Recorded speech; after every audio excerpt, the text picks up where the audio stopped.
The compliment is not really to me, it's the compliment to the concept and the character.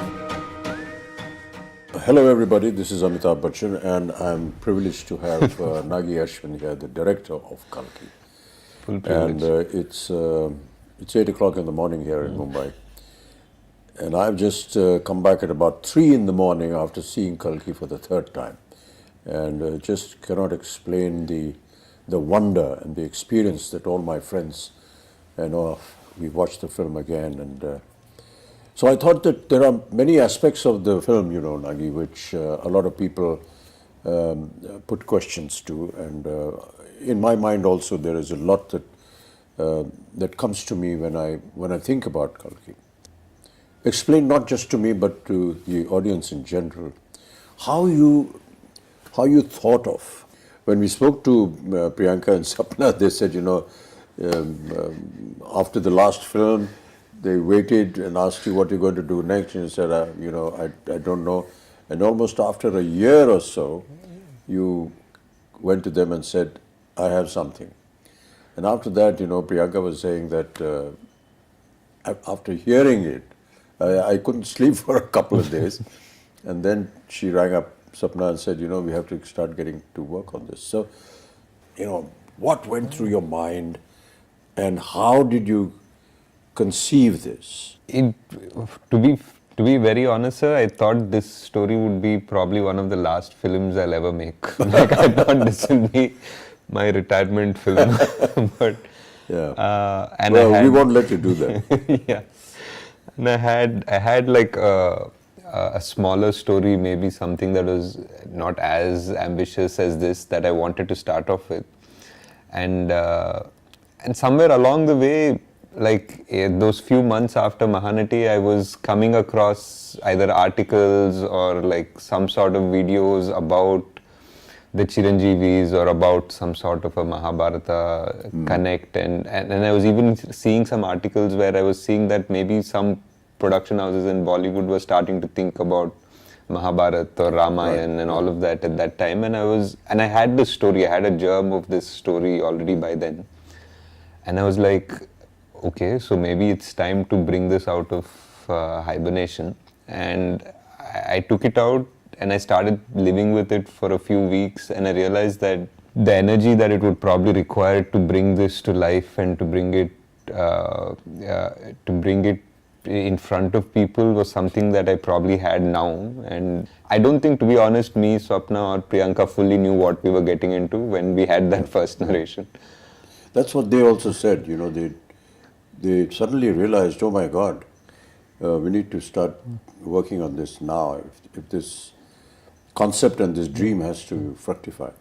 Yeah, we started with one concept artist and we thought, we'll conceptualize the main sequences of the film. But as we kept going deeper into that rabbit hole, so to speak, we realized every single thing had to be conceptualized and every single thing had to be built, and we realized it needed an army.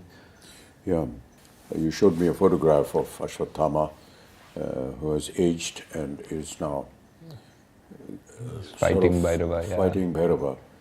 And for someone to have had that kind of a visual in mind, and then to be told about the title, KALKI, and 2898 AD, and I couldn't understand that. So maybe you could explain for the benefit of the audience. Core of the story was the first scene in a way. So 6,000 years after the death of Krishna. Which is what comes in the subtitle. Yeah. So 6,000 years have passed ever since Krishna gave the shrap to Ashwatthama. Yeah. So 6,000 years after when Krishna is said to have left his body was 3,102 BC.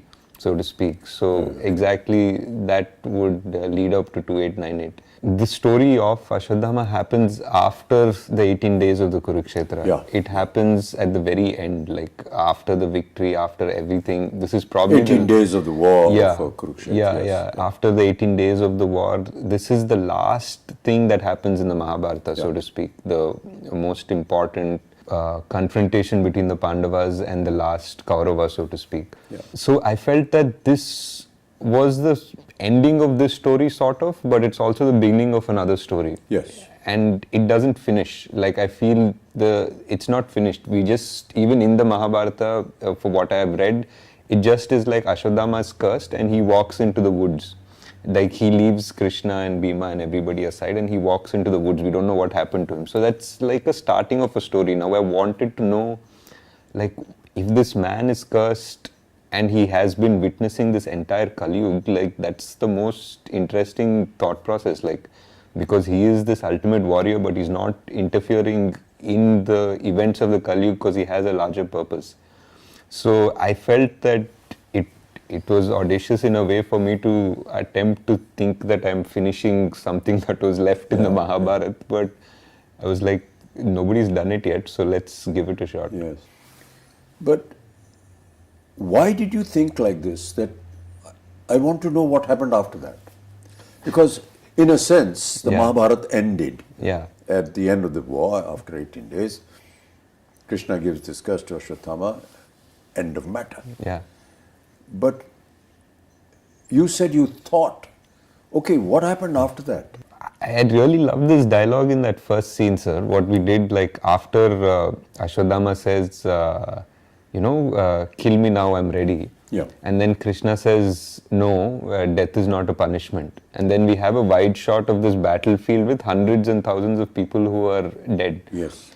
And that, for me, even when I was writing it, that just felt like it had a deeper meaning. It feels like, Mahabharata has killed millions of people, but Krishna right now is standing there and saying, death is not your punishment, having to live is your punishment. That just meant like maybe there is a whole karmic level to this whole thing. Mm-hmm. And for Ashwatthama also, I felt that anger, like though he was very cruel in that particular moment, that anger was justified because he just felt that his father was killed very unjustly. And his father was a great warrior and he was killed in the most unjust way. So his anger was justified in his own way. So now his redemption is also very justified. But we never know if that redemption ever comes, because it's not like Ashwatthama is always been evil or something like that. He's actually a very noble warrior. He's meant to be an avatar of Shiva. People say like Drona prayed to Shiva to get a rupam of Shiva as his child, and that's how Ashwatthama was born.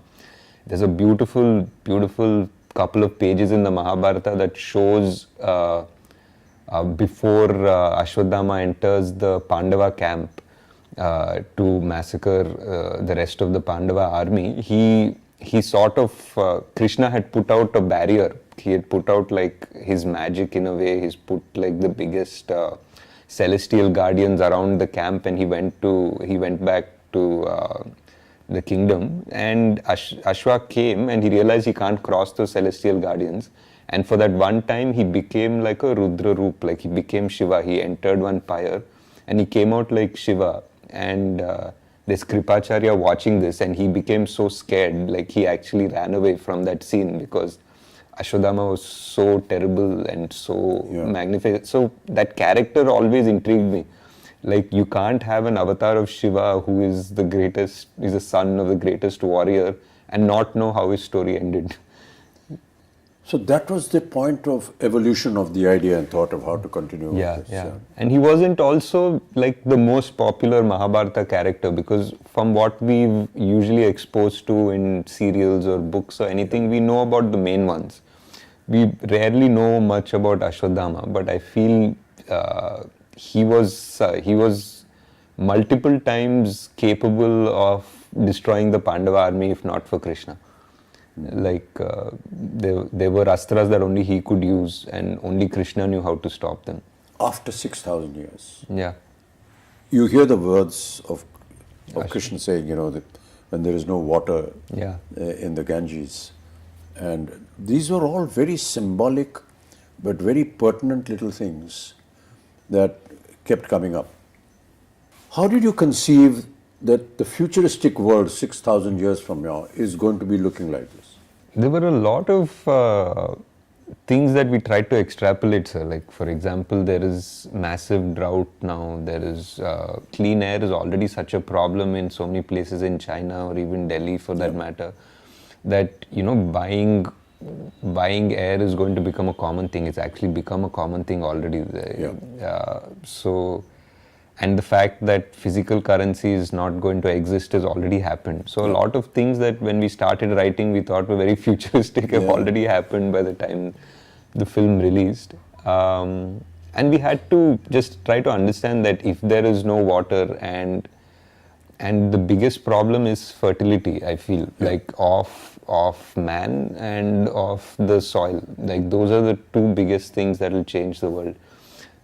If human beings suddenly become infertile to a certain level, we just have barely 100 years before we go extinct, in a way. And if the soil stops being kind to us and it becomes dead in a way, then how much synthetic food are you going to develop, and how will that society be that lives only on synthetic food?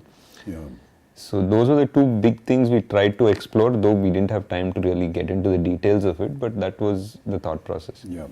During the portion when they were designing all this, were there any questions that ever arose in your mind? Multiple, sir. There were, because like almost everything, because when you're trying to design a whole world with an ecosystem, with an economy, with all of that, there'll be so many contradictions. Like even just the architecture of things, there'll be like, what are your vehicles running on? Like, if it's running on this, then why don't these people have access to it?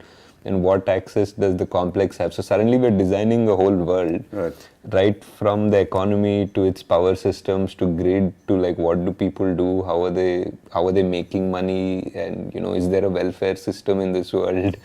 Like, there's so much discussion, and after I think 5-6 days of brainstorming, we usually just stop and say, enough, let's get back to the story. I was talking to some people about Shambhala and what it was, and that is something that they said, that this Shambhala is something that is under the earth. It's there in the Buddhist thought process. I personally felt that there is a scene when Mariam comes forward before she sings that song, to that circular that design, mandala, which I don't know whether I'm correct in saying that, but it's a very Buddhist. So is that what went through your mind? It was, sir. I think the idea of Shambhala is something that is very similar to our culture and Buddhist culture, even Persian culture. They have different names for it. And I felt that it's very interesting that all of them have names somewhat similar also. Somebody calls it Shangri-La, somebody calls it Shambhala, and all of them say that it's a place where people are going to sort of retreat to in the Kali Yuga, when adharma becomes so much more outside, and that's where the avatar will come, the savior will come, so to speak. So I felt it's very interesting that so many cultures have the same idea. And the idea of the symbols in Shambhala was like a mix between the chakras that we have, the Sri Chakra and all of that, combined with the mandalas that Tibetans have, which are so similar. So that was that. We just wanted to find, I think in the production design discussions that we were having, we were always trying to see like how culture would be amalgamated in 6,000 years. It wouldn't be like sharp lines between cultures and traditions. Things would probably get merged a bit. But it's, it amazes me how one person's brain could have designed and thought of all these things. I couldn't have, sir. There was a production designer, Nitin Zihani. We had multiple meetings. We have a concept design team which is really good. They're from Jaipur, fully Indian, like Immortal Collective. We had an in-house storyboard artist, Venu. I mean, for a movie like this, I would say that we probably required a bigger team, but the team that we had was fully on board, and everyone was constantly ideating. I mean, I definitely had to okay the final aesthetic, and I would guide them and direct them the way it had to go. But if not for the concept designers and Nitin's brain also, this wouldn't have come out the way it has. Kamal that day when we had a general, Yeah, you know, when we were talking to the rest of the guys, he said something very nice. Yeah. He said, you know, a lot of the filmmakers come to me and they describe the story, and they give me very efficiently made Concept storyboards. Yeah, yeah. But the point is that his opinion was that how does this storyboard actually get into practice, and you know, what is the reality of it? It's all right to make some drawings and come, but he said that when I saw this and when I heard Nagi, I thought, you know, gosh, it's going to be another one of those storyboard things. But then Nagi showed me some visuals which he had shot, and I believed. Yeah. And just went ahead with it. What was the idea of the complex? The idea of the complex was, it was like everything is there. It's beautiful. It feels like heaven. You know, there's water. It feels like, you know, animals are frolicking happily, and it's clean air and all of that. But there's something that feels unnatural about it as well. There's something that doesn't feel real, and it doesn't feel it belongs there. So it was that aspiration of man. I feel that when you go to the complex in the film, there is this idea that you need 1 million units to enter the complex. Yeah. In this world. That idea was like a creative idea of yours. Yeah, it was a creative idea. It was something to give a goal to Prabhas's character, and everybody in that world they basically were working around that goal. They wanted to make 1 million units to get into the complex.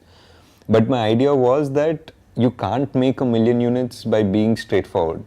The complex wants you to backstab each other. The complex wants you to fight amongst each other to make that 1 million units, and they're just going to be at peace because these people are never going to unite.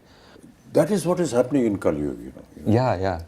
This whole backstabbing and everything, you know, everyone wants to grab and go on to the top, you know. Correct. That famous story about all of us, you know, we are all like cockroaches and everyone wants to go and reach the top of the lid of the bottle where they're in. So, you are catering to an audience, and there are many portions which, which I felt, you know, as somebody who's been in the film industry, could understand that, okay, we are playing to the gallery. Yeah. This is Prabhas. For sure. This is a Telugu film. And Prabhas is, you know, is Telugu. And you have to understand that he's massive, and he's godlike there. So many elements which a lot of people felt in the first half, because of its length and so on and so forth. At times they were not able to understand, or say, you know, come on, let's get on with the story. But the fact is that it's like an intro to the hero of the film, but not just the hero of the film, but also the hero for the Telugu-speaking nation. And that is something that, you know, people perhaps overlook. But we have to give it to them. At the same time, you know, giving out to the audience, you know, I've never lost a fight and I never will. Which are actually Krishna's words. And you give it to Prabhas, to Bhairav. True. But the point is that for the common language that the Telugu nation that is gaga over Prabhas, it has an alternate meaning as well. Also. And that is, you know, those are the claptraps.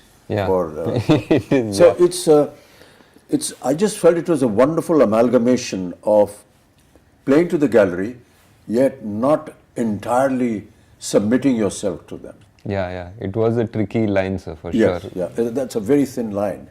I mean, I would love to go and sit in a theatre in Hyderabad and sit with this Telugu-speaking audience when they're seeing this, because they must be going wild when they see Prabhas saying this, and all the comic interludes that he has, and they had wonderful little snippets, you know, that she comes out with, which are valid for the film, yet extremely valid for the common man. I mean, how did you think of that? Like you're saying, it's a very thin line, sir. Like, there were a few things in his intro, for example. Like, I think a new audience from Paris wouldn't make anything of it. Because there's a hologram that is glitching, it says possible rebel, 5-star bounty. Yeah. And then it just glitches just for a moment right next to Prabhas and says rebel star for like an instant. And that's a claptrap for sure. Yes. And but for anybody on the outside, it doesn't make any difference. It was hard to design something like that. And there was something also where Bujji says, I have some fans, and Bujji says, yeah, you have a rebel fan. Yeah. and again, for another audience, it doesn't make any difference because he was a rebel. We established right. that. But that's what I felt. It was a brilliant amalgamation of playing to the gallery playing to the audience in Hyderabad, yet not moving away Yeah. from the concept of the film. Yeah. The concept of fertility, Yeah. was that a story imagination, or is there some kind of a link? It was a bit of a story imagination, sir. It felt like in the Kali Yuga, like what is the last thing that can be taken away from us is the gift of life. People's morality and this and that and everything. And the last thing that would die is the actual gift of life, like whether it is food or whether it is the chance that we procreate and make and continue our species. So just the fact that, that there was a dialogue which said that I will be born in the last womb of the Kali Yuga. So that was there in one of the earlier drafts, and it felt like that was the most dramatic way to introduce our savior. Yeah. And a lot of questions being asked is, how do you manage to perform when you don't have the props around you? Yeah. We really tried in this film to build as much as we could, sir. Like whether it was the off sector where there was desert and the truck and everything, or Shambhala, the bridge. We tried our best to give as much, but yeah, there were definitely sequences where it was just a blue screen. And Yeah. We all know that, Indian cinema works on poetic justice. yeah. And I keep quoting this from my father, who used to watch a film during his last days every evening, and I was to ask him, what is there in watching a film? So he used to say that, I get to see poetic justice in 3 hours.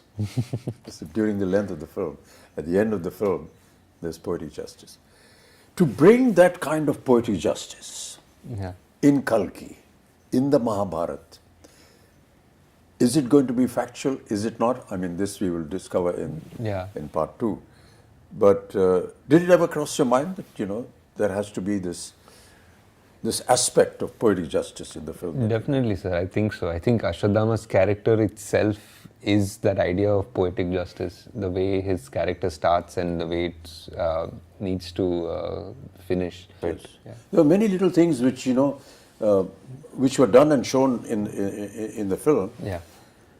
But its essence was actually realized by the audience. Yeah. It's like Sumati's Agni Pariksha in a sense. Yeah. Which was so beautifully done. Yeah.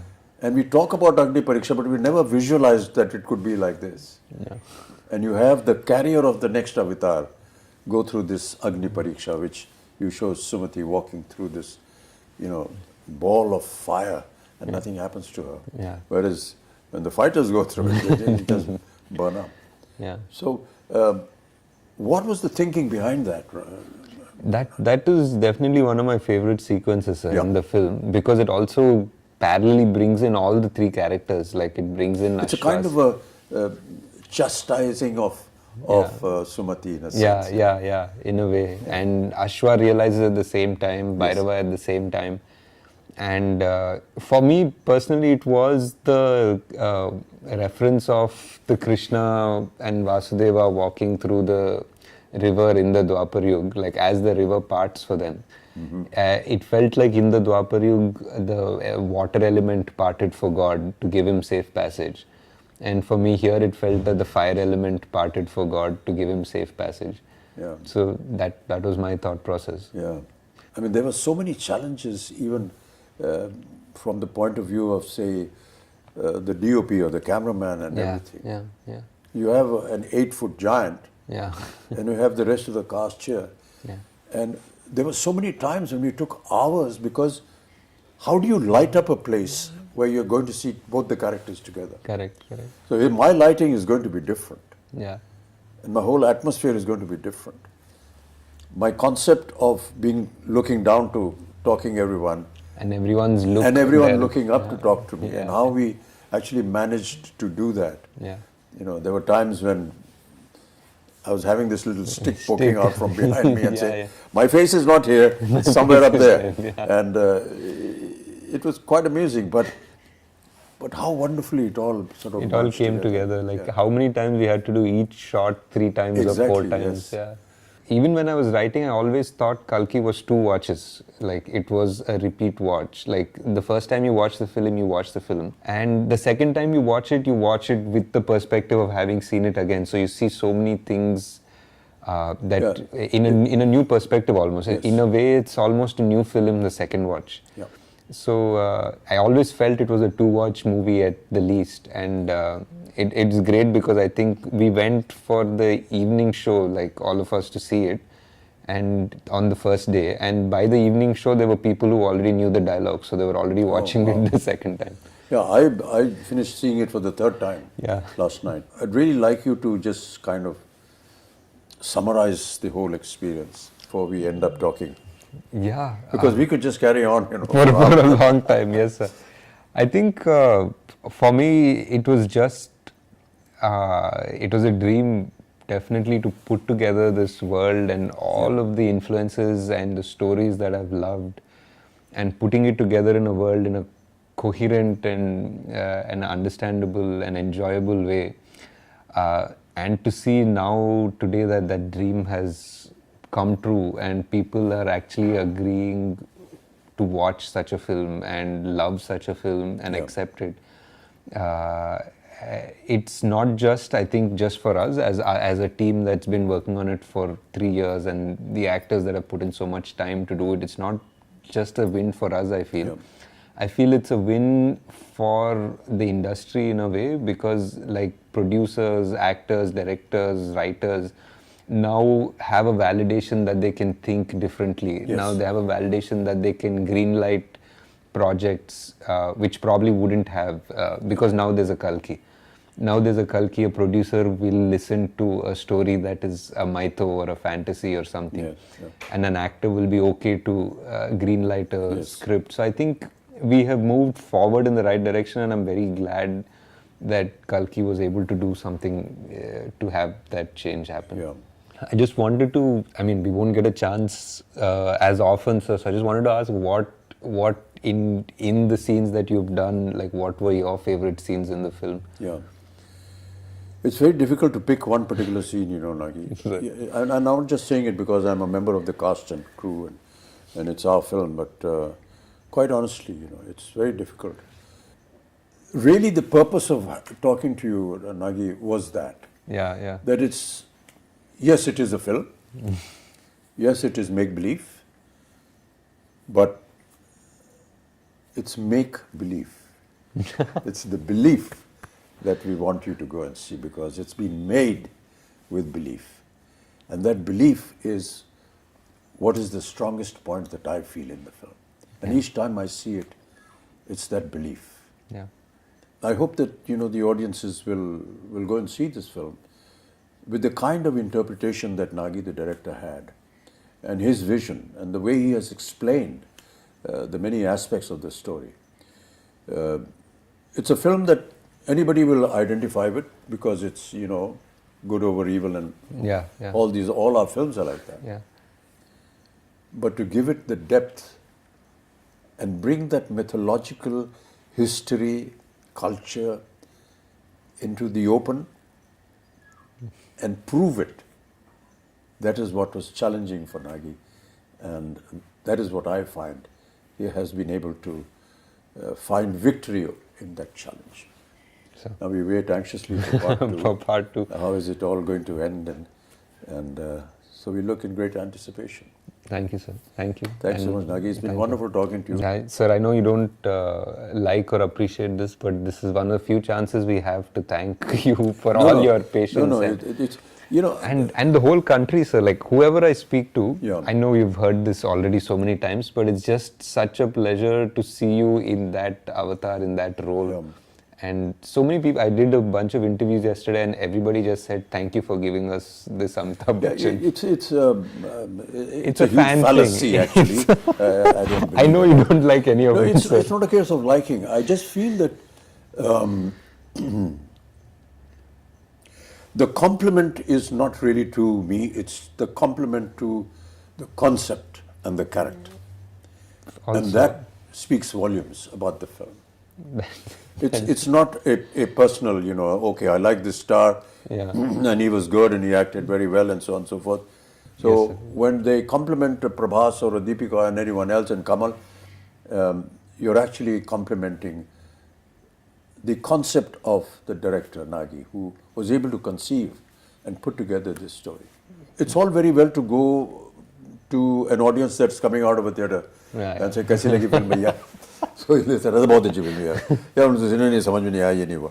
It's not that. I think that we need to catch some people who, the youngsters, and say, you know, let's sit down and have a chat. And what did you actually see? What did you think of? What was going through your mind when you were watching all this? It would make a very interesting subject. And I'm going to catch Abhishek and Please do, sir. That would be Navya, great. my granddaughter, and have a chat with them, much like we've had here, Yeah. and ask them some very pertinent questions. Right. Thank you, Nagi. It's That'd be been a great, pleasure. sir. Yeah, Such a thanks so pleasure, much, yeah. such a pleasure, sir. Thank you so much. That's the end of our very long, intricate conversation. And I hope that you enjoy the film when you see it. Thank you so much. Namaskar. Great, sir.